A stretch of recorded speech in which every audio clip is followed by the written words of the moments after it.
Welcome. Welcome to Becoming Impactful. I am Anthony Nayagan, the host of this podcast. Now, I work with the leaders, great thinkers, innovators, creators, authors, and I try to kind of unlock the divine identity and how they lead with purpose, how they innovate with purpose. Okay. And my focus is mainly on merging the ancient um, spiritual wisdom with modern science uh, and find a way to foster a real sustainable innovation and creative thinking. I'm also the author of Ancient Wisdom and Modern Leadership. The book is available on Amazon. Um, and see, this podcast is where we explore bold ideas, honest conversations, and timeless insights that move us beyond the ordinary. Okay?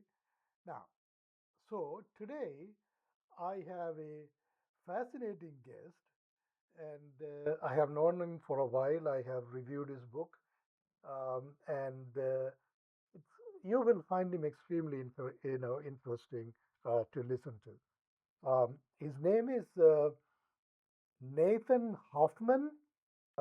He got his bachelor's in economics and political science in the American University in Washington, D.C. And he also went to Burbank in the University of London.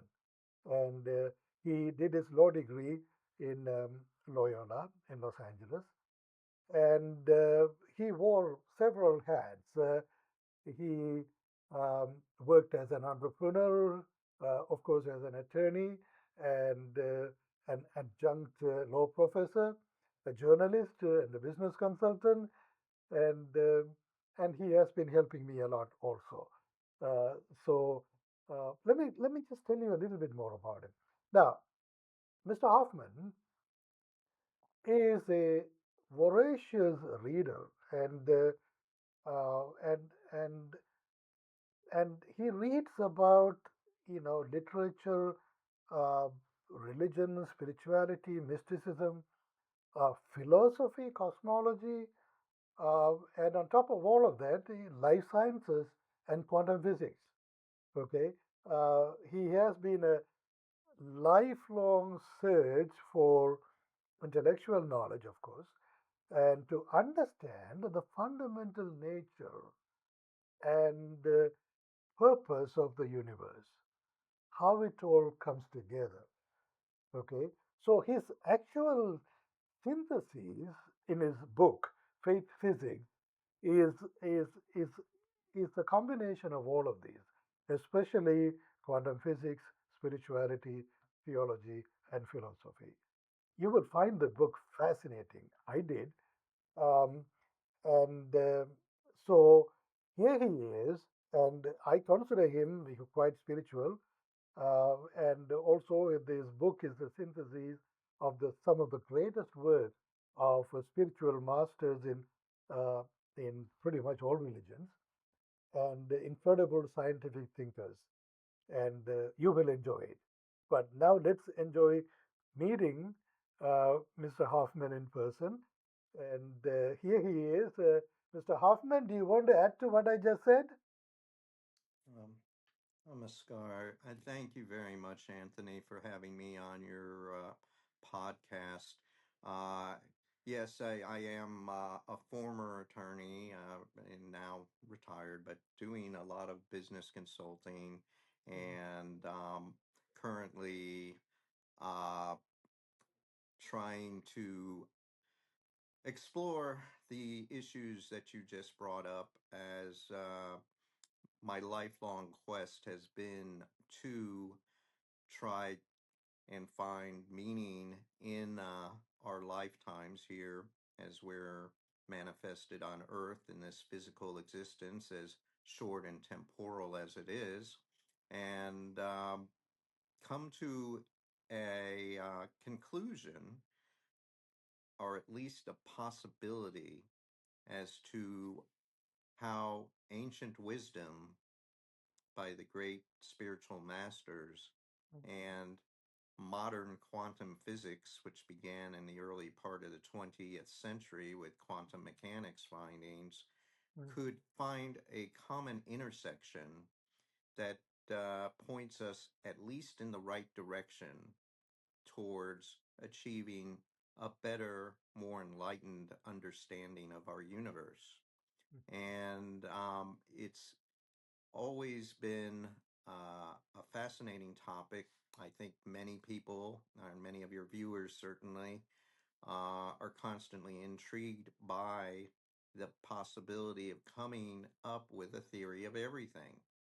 Now, whether or not that's really possible or not, it is the actual journey of trying to achieve a theory of everything that is most important. Hence, I entitled my book, which can be found also on Amazon, and it's entitled Faith Physics, A New Theory of Everything.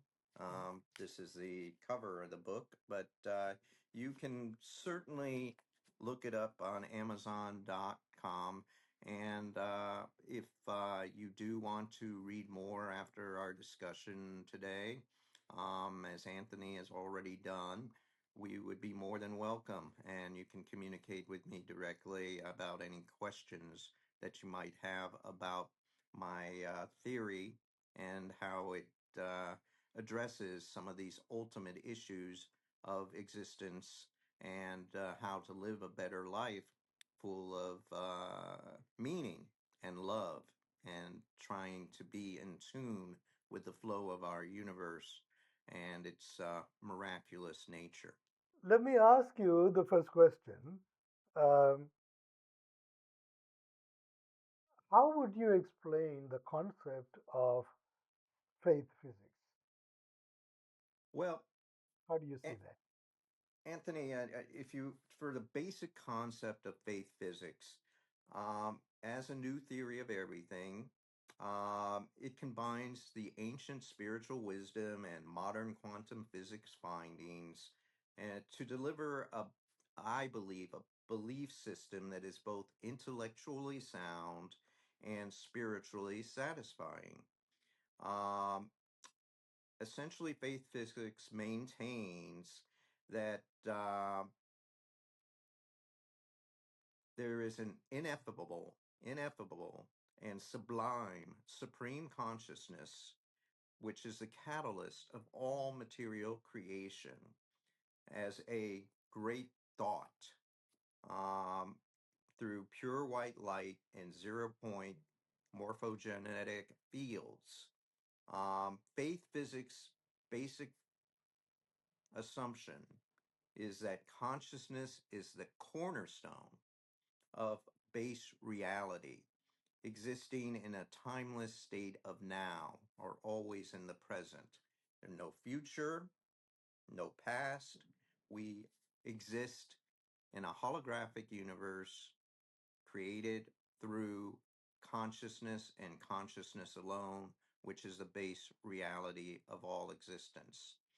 And by using natural cause and effect laws of Newtonian physics, plus using Einstein's theory of relativity, as well as the uncertainty principle of quantum mechanics, which we will go into, and dark matter and energy, faith physics posits that pure consciousness manifests physical creation in a remarkable myriad of forms of what we perceive through our limited senses as physical beings.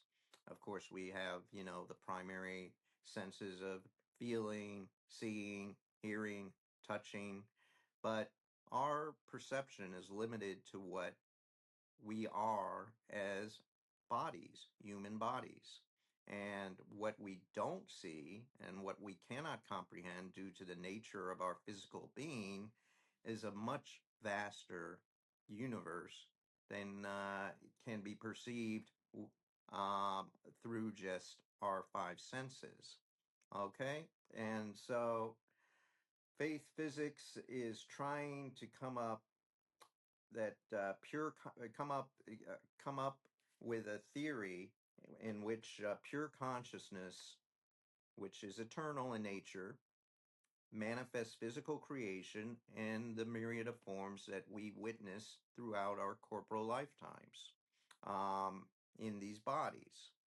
Uh, the wave particle theory, wave particle duality paradigm, revealed by quantum mechanics, is that conscious observation transforms light energy into particulate physical matter, and we are indeed nothing more than condensed or frozen light, which is in complete accordance with Albert Einstein's famous, E equals mc squared.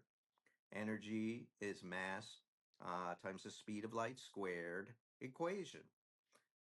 Faith physics teaches us we exist and thrive in a unified participatory universe emanating from an eternal supreme consciousness source.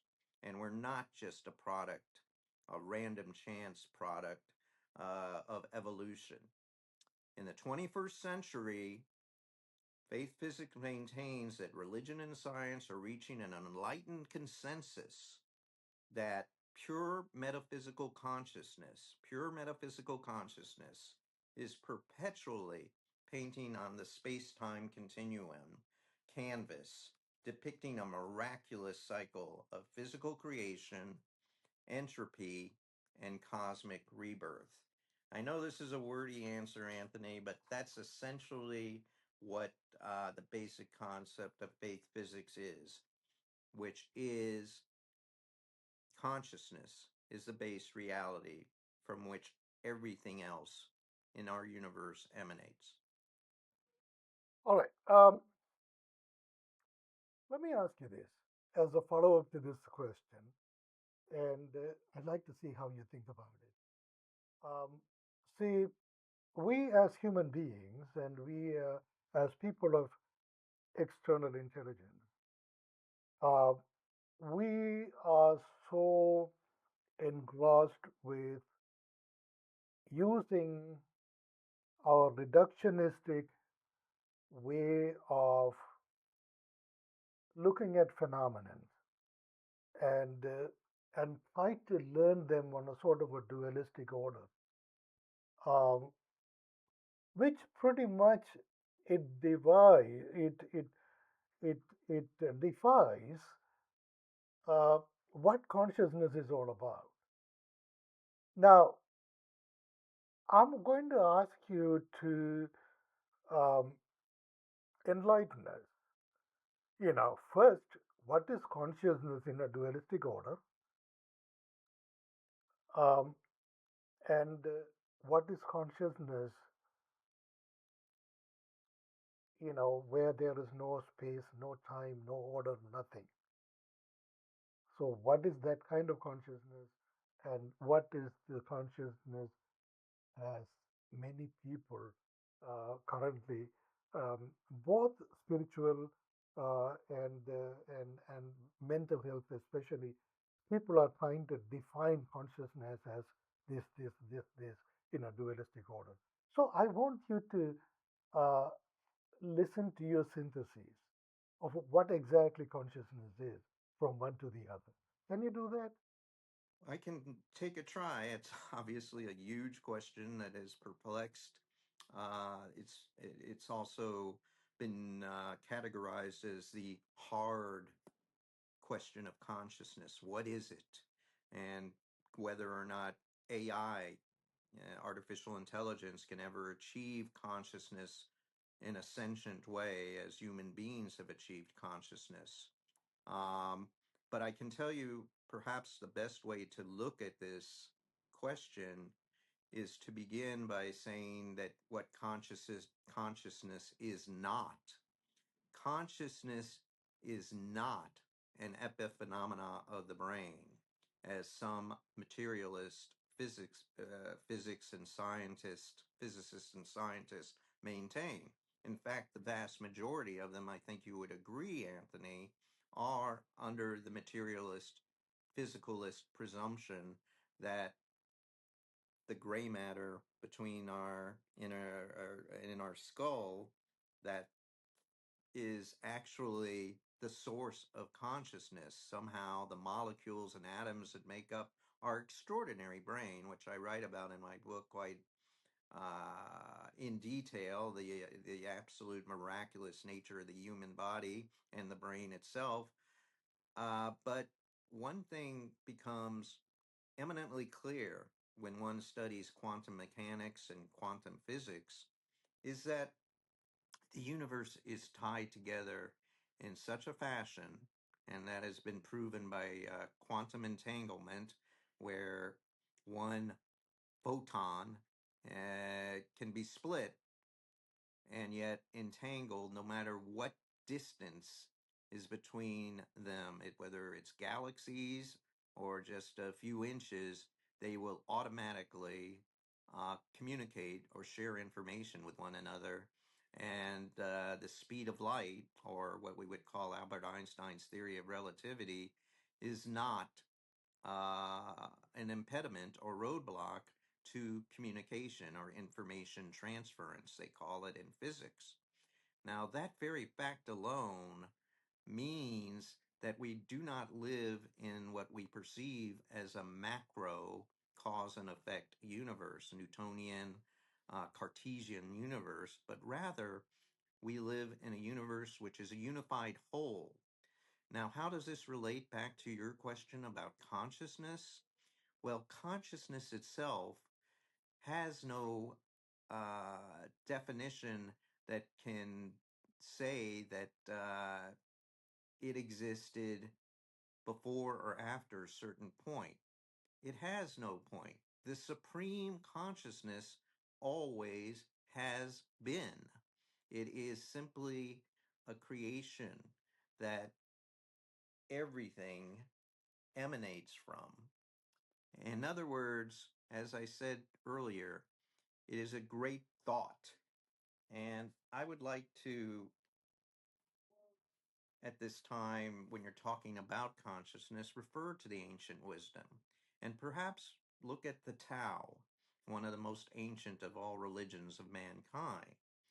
And Taoists also have the belief that we're living in harmony with the Tao and the natural way of the universe. And even death itself, which we all contemplate, is just a return to the source where the individual key, QI, vital energy, merges back into the universal flow. Now, you were asking specifically about the mind body duality.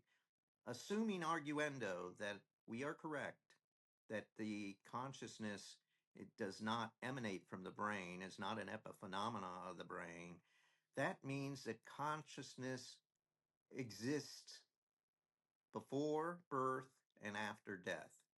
We, as a species, are actually spiritual beings having a human experience.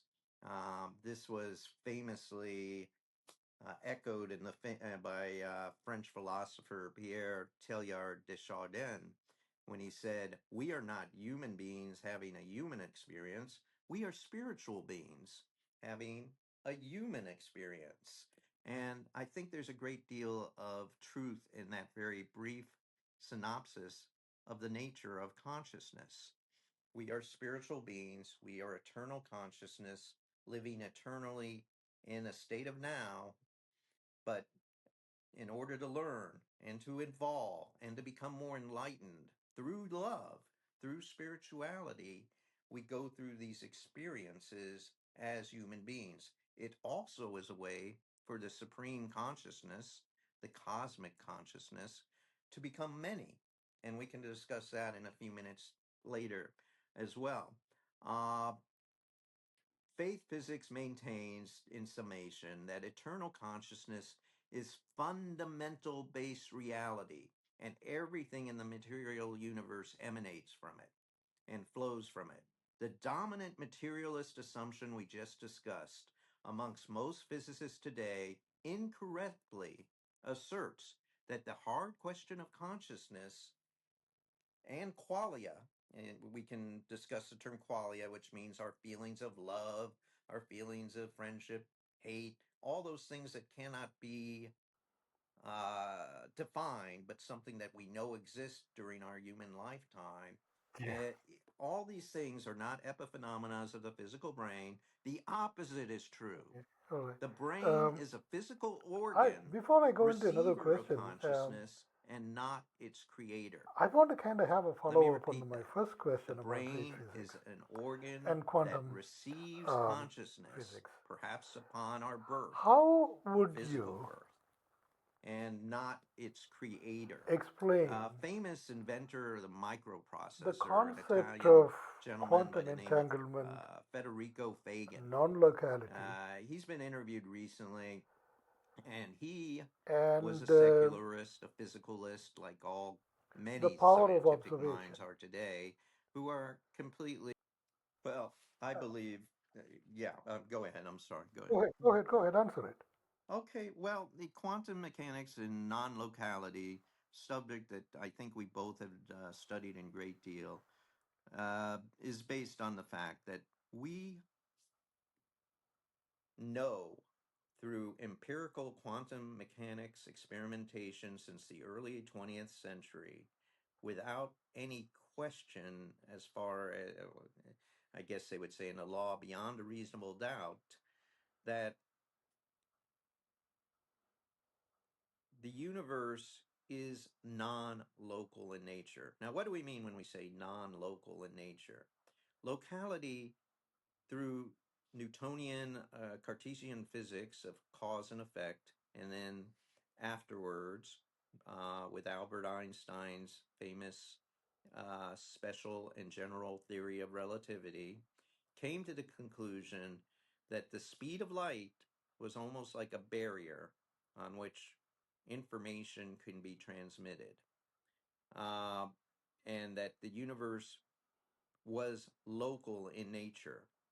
In other words, governed by the fact that light speed alone is as fast as any physical object can go without dissolving.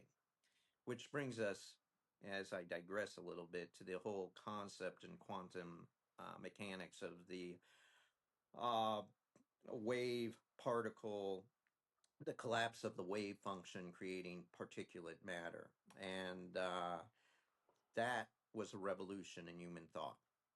That created the idea of conscious observation being the catalyst towards creation, whether it be in quantum fields, whether it be with the Higgs boson acting as the cosmic glue, if you will, that Hmm. puts physical objects together.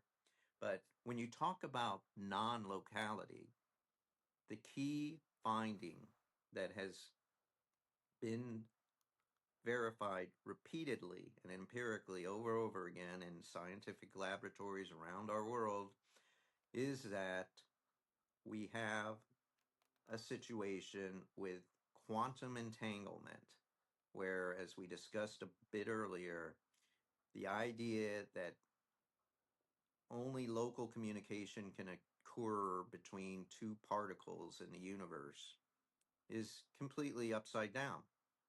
We Hmm. live in a unified participatory universe where non locality is the rule. Locality is a fiction which only helps us to understand the macro universe of the cause and effect that we live day to day. But the true quantum subatomic universe, which underlies the macro universe and, in fact, created the macro universe, is that all things, all fields, what we consider empty space in the vastness of the skies as we look at the stars above us and the trillions of possible planets that are inhabitable for sentient and intelligent life beings, and those that aren't in those Goldilocks zones, which may not contain life as we understand it. Everything that we see with great awe as miraculous above us at the night sky, the day sky, the sun, and everything that sparks the imagination of every child as they grow up and when they're young and innocent and they can grasp what we as adults may not be able to see anymore because through the eyes of a child, everything in the universe, everything is a miracle. Mhm. Albert Einstein once said, and I actually opened my book with the quote, that either everything is a miracle, or let me get the exact quote because I don't want to do it. Albert Einstein said there are only two ways to live your life. One is as if nothing is a miracle. The other is as if everything. And I believe in the latter. Yeah, Everything that we do and see during our lifetime is a miracle. yeah, And that also, while it defies common sense in our cause and effect universe, underlies the fact that quantum mechanics has proven repeatedly that everything is non local. In other words, everything is connected. And is it not better to bring love and joy in our day to day existence, in our working life, in our personal life, understanding with the right mindset, or as the Germans would call it, Weltanschauung, our worldview, that it's better to understand that we're all interconnected. mhm, And perhaps the great spiritual ancient wisdom that was brought forward by the Buddha and by Jesus Christ within Christianity all promoted a similar, if not a similar sentiment that the golden rule now encompasses. The golden rule being obviously to treat others as you would want them to treat you. And by living by that maxim of the golden rule, treat others as you would want them to treat you, we are able to create a universe, or a society, I should say, amongst our species of human beings that will be much, much better in achieving a more utopic universe environment on this planet to live, thrive, and grow in, enlighten ourselves in, as opposed to the materialist perspective, which is locked into this idea of a local universe where consciousness is merely an epiphenomena of the brain and nothing else, and we'll soon discover how that happens. Nothing could be further from the truth. As we say, the opposite is true. We yeah, live in a universe where consciousness, a supreme consciousness, has existed in a timeless state of being. There is no beginning, there is no end, it just exists as the Tao does. It exists forever, it exists eternally, and it exists in a state of presence, being in the now, as Eckhart Tolle would say in The Power of Now, and other New Age philosophers. And the past, quantum physics has already proven that the past can be manipulated or changed depending on the perspective. And the future is something that is created in our temporal environment. Past and future did not exist before the Big Bang, did it, Anthony? How could it? There was nothing to measure.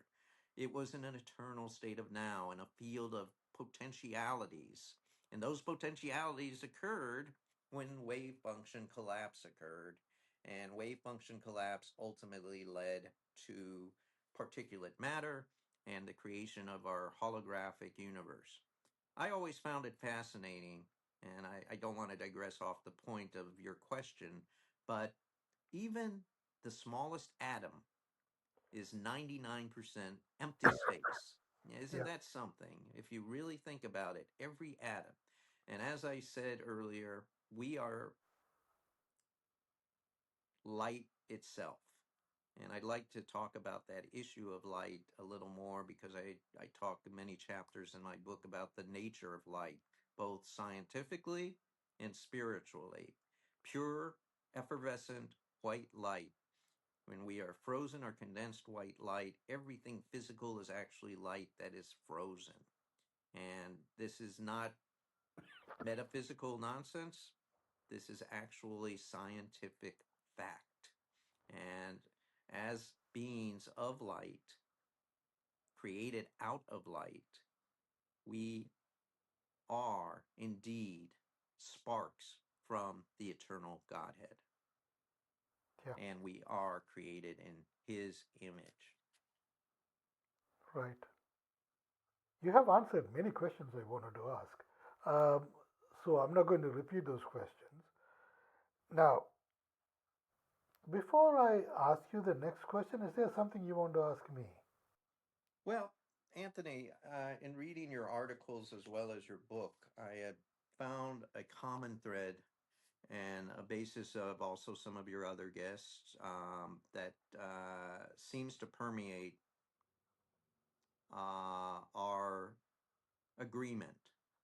And that is the foundation that we just spoke about earlier, that Hmm. consciousness is primary and that love, the goal to create love and to follow the golden rule, treat others as you would treat themselves, so we can create a more utopic world as opposed to the current trajectory of the world toward dystopia because of the nation state paradigm where leaders of various countries, for economic reasons and other geopolitical reasons, have decided that they're better than other people. They're different. As Vladimir Putin is fond of saying, a world without Russia is not a world we want to exist. Okay? This type of mentality, which unfortunately many of the world leaders adhere to, is in fact so dangerous. We're both old enough to remember the Cuban Missile Crisis, but that seems like kindergarten stuff compared to 13 nations, each of those nations having enough nuclear weaponry to destroy the world 10 times over. We don't need to go into the details of what the implication of a kinetic nuclear confrontation would be in our planet. It would wipe out all life. It would wipe out all physical life because as spiritual beings we would go on, but still it would defeat the purpose and destroy one of God's great creations, which is our planet and our being as a species. So what I'd like to do in a roundabout way, I'm sorry I'm talking a bit much, is ask you, why do you think love and love alone is the primary goal of each individual's consciousness in order to achieve enlightenment? Because you, as a mystic, have written in great detail many articles and books, as you mentioned at the beginning, that adhere to the idea that we agree on, which is consciousness is based reality. And the idea is to express love in each and every incarnation that we have on Earth, assuming we have multiple incarnations, which seems to make a lot more sense in the universal big picture.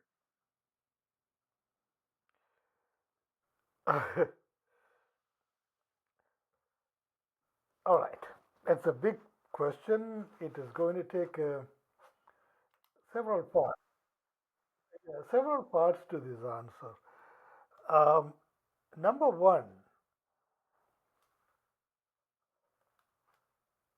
see, in Vedanta, which is a Hindu scripture, there is a statement in it that says the world was created, in other words, matter was created as an act of sacrifice. And then it goes on to say it's a sacrifice of love. Okay, so in other words, the matter was created not out of anything but the sacrifice of love. Okay, of course, there is consciousness involved in it, but the emotion, the conduit is the emotion that shaped consciousness into a matter.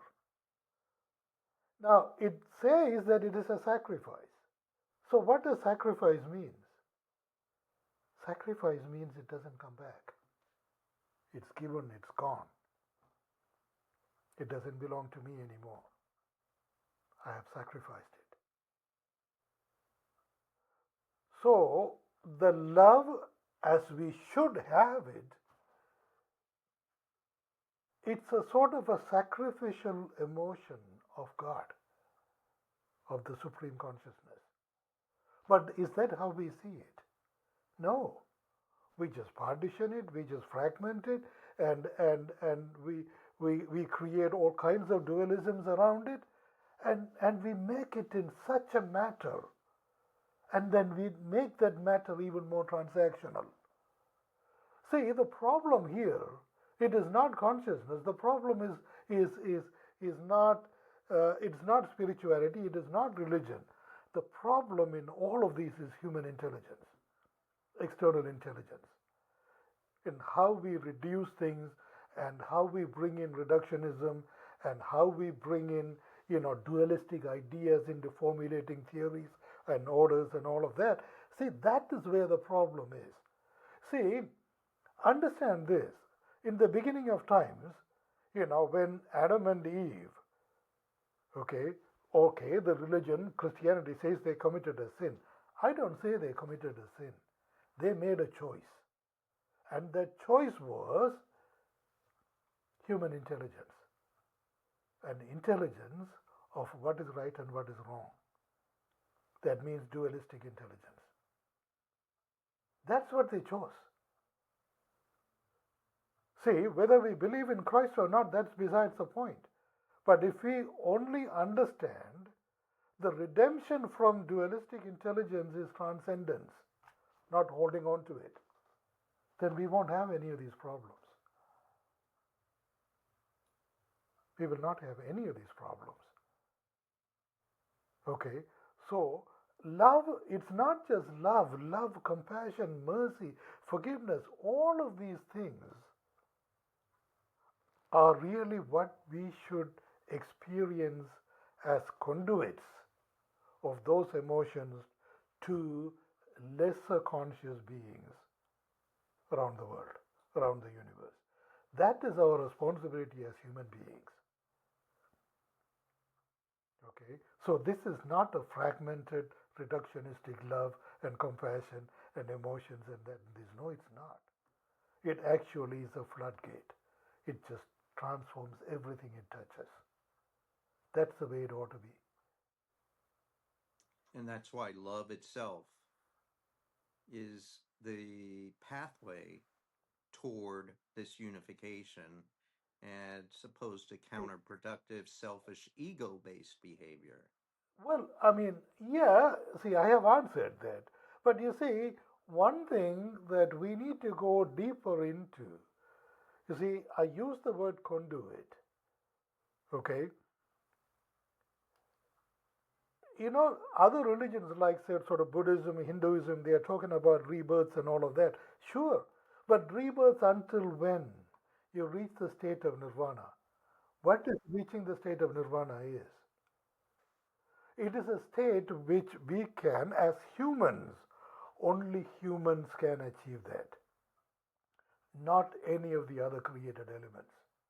None of the Oh, other creatures on the planet can achieve it, and like nothing, panpsychism, that all creatures are equal. nothing, nothing can achieve it. Only human beings can achieve. Nirvana can only be achieved by human beings. Why is that? That is how we are created. That's what Christianity calls image and likeness. Okay. Okay, Okay. we are the only creation in the whole universe that has everything it takes to reach the state of nirvana. No, you mentioned, and we're in agreement through supreme realization and faith physics are all in accord that consciousness is primary. but consciousness can exist at every level of sentient existence, from amoeba has some source of consciousness up to the human being, and some say the dolphin is equally intelligent. And yet, what you're saying is that consciousness itself cannot be destroyed, like energy itself, like light itself. It's something that transforms and can be housed within a physical form, but it is elevated or evolved at the highest level to the human being, at least when we're talking about our planet, our existence within, you know, when we look at astrophysics and again look at the sky and the Hubble telescope and the James Webb telescope, the vastness of the universe is just incomprehensible to us. Would you say in all the Goldilocks zones, and I'm talking a bit science as astrophysics as well as ancient wisdom and spirituality, because this has been dealt with by spiritual masters throughout time, that there are different life forms out there in our incomprehensibly big universe beyond our human comprehension, trillions of planets, trillions of life forms. The idea that we're alone in the universe is just inconceivable in my mind. Do you believe that other life forms, other places where similar Christ beings have come into existence and shared the word of love and of joy, that we're here to create a better universe through comprehending the oneness of it all, the quantum entanglement of it all? Are you of the belief that other species other than us as human beings, which are only existed in a flash of history, of cosmic history, blip, if you will, are the only ones capable of achieving this nirvana, or others in the universe, other equally or superior intelligent beings are able to achieve this noble goal, this ultimate goal for all beings, which is nirvana, one with the Godhead, one with the Creator, one with the supreme consciousness? I know I'm putting you in a tough Nathan, place, but are we Nathan, the only ones? Are we that? Do we have that much hubris that we believe only us as human beings can achieve this goal? Our consciousness is capable of achieving that goal. Nathan, listen to me and listen to me carefully. Okay. I don't believe in anything, not because I don't believe, but I have transcended belief.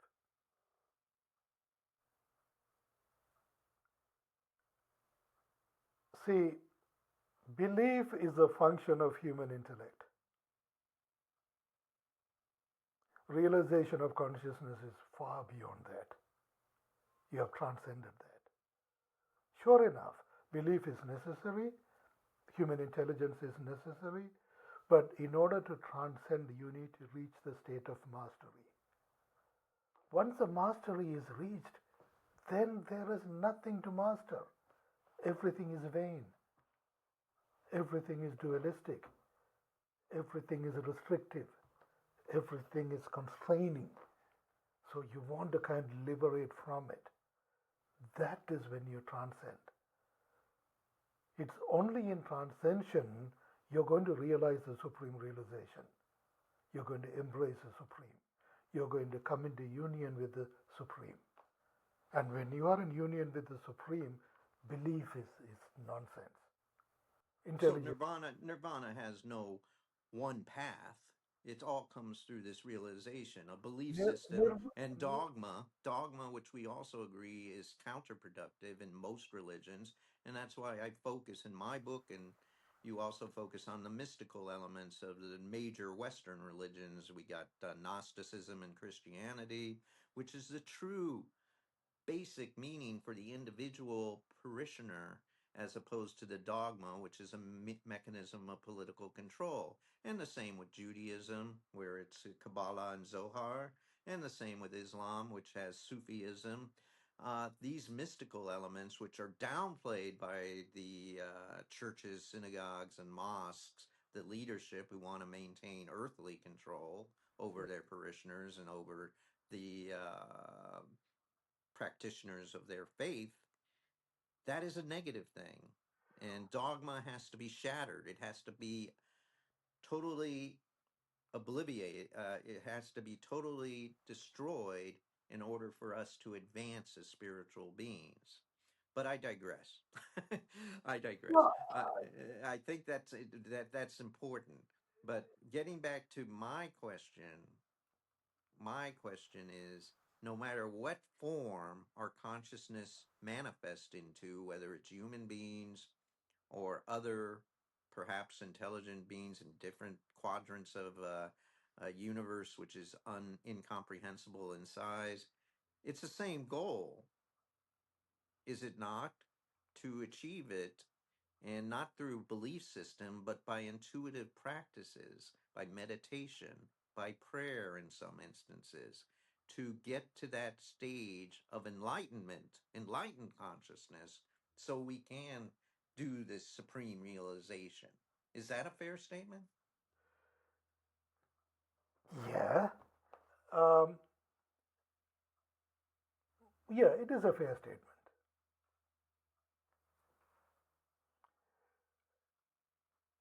It is a fair statement, because it all leads to mastery, and mastery is necessary for transcension.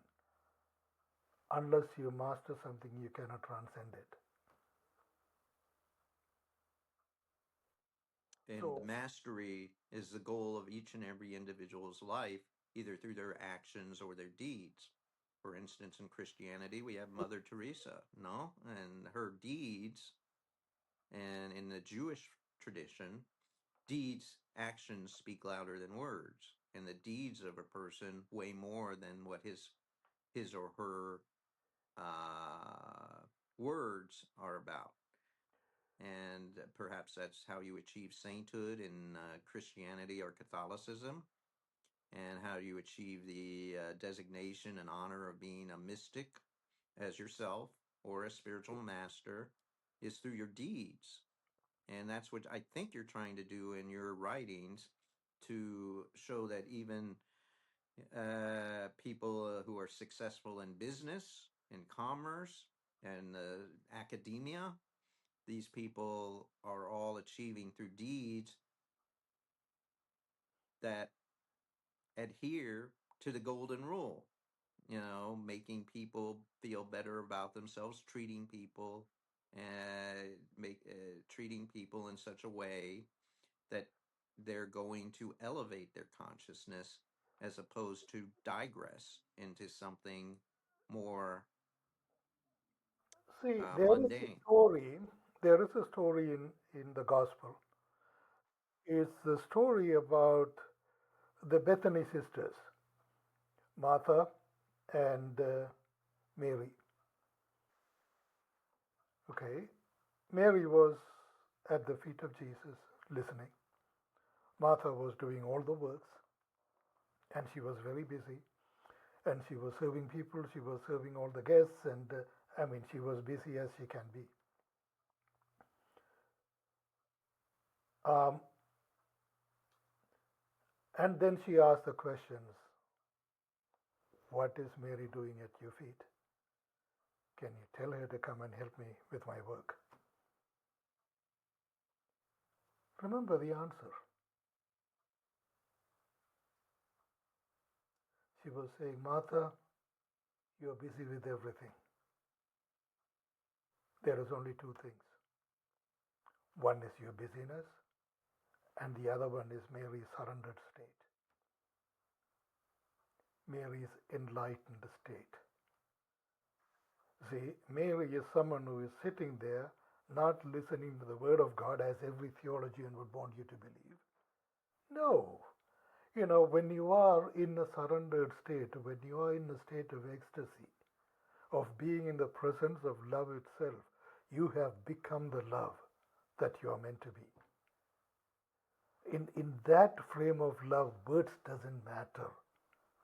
Actions don't matter. What do I have to do? My duties don't matter. Nothing matters. I'm completely dissolved in that consciousness of love. That's really what it is. And Jesus describes that as that she has chosen the better and that would never be taken out of her. You see the difference? Yes, I think I got the point. Mm. Okay, all right. I guess I have answered the question. Thank you so much. No, no, it really is. And um, one of the things that I try and find in my book is a crossroads, and you just brought up the point, and that the how should I put this? One of the questions that people talk about in terms of achieving the goals, and this goes to the idea of what our purpose is during our corporal lifetime, which is a very small temporal period. Uh, how are Hermeticism and the perennial philosophy related to faith physics? And I'd just like to take a moment Yeah, go on. to explain that Yeah, please. in the limited time we have left. Hmm. I try and make it much more succinct. I'll just read the portion of my book which deals with that. Hermeticism is a Western religious, philosophical, and esoteric tradition based on the writings attributed to Hermes Trismegistus. Trismegistus. I have sometimes have difficulty pronouncing his name, but the bottom line is that the writings of Hermeticism greatly influenced Christianity and Western esoteric tradition and were of great importance during both the Renaissance and Reformation eras. And what is fascinating about the Hermetic principle, which is essentially the ultimate reality, is referred to as God. Okay? Hmm. And the all, or the one, the supreme consciousness, the cosmic consciousness, arose by any other name, as Shakespeare would say, is the same. But Hmm. this thing, except with the one exception of Taoism, which just says that Tao existed even before God, but we Hmm. won't go there right now. Hmm. The Tao being the universe itself, the universal consciousness. All believe that God is unitary and transcendent in nature and Hmm. exists apart from the material cosmos. Hmm. Hermeticism is profoundly monotheistic, albeit in a deistic and Unitarian understanding of the term. Its philosophy teaches that there is a transcendent, as you noted, a transcendent God in which we, the entire universe, are part of. And over the last 2 millennia, Hermetic wisdom, ancient Hermetic wisdom, which you talk about in your book, has been a primary source of both Jewish Kabbalistic and Christian Gnostic mystical teachings. Hmm. And there's certain principles which summarize the fundamental tenets of Hermeticism. One, everything, as we just discussed earlier, is a manifestation of the Spirit or the Hmm. supreme consciousness. Hmm. It's a state of being that gives rise to the entire physical universe, the space time continuum, causation, matter, energy, everything that we understand through classical physics of Newtonian nature, the Cartesian nature, of Einstein's theory of relativity, both the general and the special, and quantum physics at the subatomic micro level. Classical physics works well in our physical world, but it does not work in the subatomic world where true quantum reality exists and where the basis of all that we see physical emanates from. Also, Hermeticism says that spirit contains the whole and every part as it manifests. Again, echoing back to what we discussed earlier, Anthony, we individuals, human beings, according to the Bible, New Testament, Old Testament, all are in agreement that we are created in the image of one monotheistic Godhead. Okay? The tenet reflects the Hermetic belief that the macrocosm is as the microcosm and vice versa. And I'm sure you've heard the saying, as above, so below. That, I think, is very important commonality between supreme realization and faith physics. Mhm. Modern science dubs this the holographic model, that every part contains the whole. Every single part contains the whole. That we have uh, consciousness is vibrations. And I think you discussed this with one of your guests, Dr. John. His last name, is vibrations at various frequencies, resulting in all the forms and phenomena of the universe. And human beings are conscious energy fields along with the rest of the universe. If you want to change the world around you, if you want to change the world around you, you need only change the quality of your own vibration. And is that not what we were just discussing? The golden rule, acting in such a way that we're beyond quote unquote dogmatic beliefs, that we're acting in a way that Jesus Christ would have wanted, that Muhammad would have wanted, that all the great spiritual masters in both Eastern and Western religions would want, which is the golden rule, to express love to our fellow beings and act in a way that we would want them to act to us. Um, Change is the only consistent thing, or constant, I should say, in the universe. Everything in Hermeticism contains its opposite. An experience, attitude, or object contains its opposite counterpart. And that is what we were discussing earlier with the mind body duality, that the cosmic duality of matter and antimatter, yin and yang, when we talk about Taoism, good and bad, male and female, all our creation is based on co creation and coexistence of opposites. And I think finally, if we go to the perennial philosophy, which is very similar, I'd like just to read one passage I entitle Everything from Nothing in Science and Faith. Science is unable to tell us what or who caused the universe to begin, but some believe it is clearly points to a creator.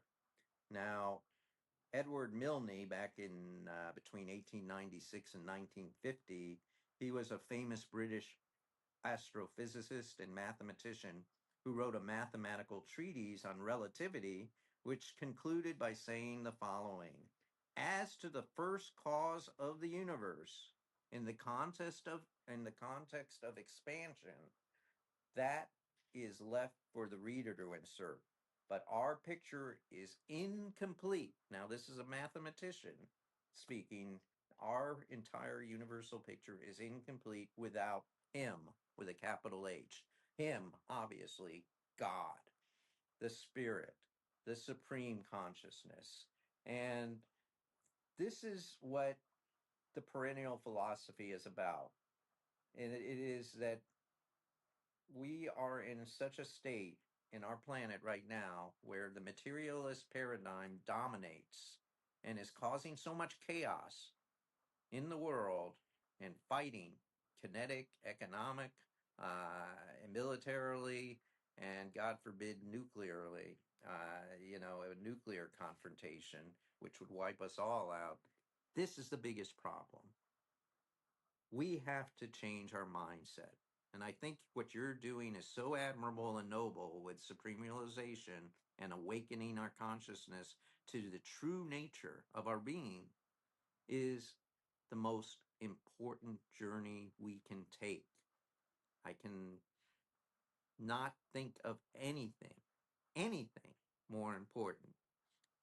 I've been a business consultant in the past. I've been a lawyer. I've been an educator and journalist, but nothing in my life is more important than trying to spread this message. As I tell to my children, your goal in life should be very simple: help others. By helping others, it's not trite to say this any longer.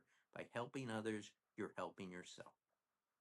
And faith physics is my small attempt to try and get across that very important message, the golden rule, and to help others while we are in this school we call planet Earth as a learning experience, in this dense environment, which people who have near death experiences and others say, oh my God, I don't want to come back to Earth. I don't want to be part of this density, this pain, this suffering. But we're here for a reason. We are sparks from the Godhead who wanted to be many to experience the glory of Himself, the glory of evolution. Otherwise, what's the point of it all? Tell me, Anthony, what is the point of it all? Hermeticism and perennial philosophy all point to the same thing. Major spiritual traditions on our planet all point to the same goal if we look at the mystical elements of them, not the dogmatic, not rote belief and things of that nature, which are all about political control, but rather to the mystical essence of our being, which is pure consciousness and manifested in incarnate human form. And what you're telling me, and what I agree with you to a great degree, is that human beings are only capable of achieving this. Is that correct? Well, with that question, let's bring this podcast to the end. It is something for all of us to contemplate. It's a good question. Think about it. Think about it because actually it is, human beings evolve not because there is answers. Human being evolved because there are questions.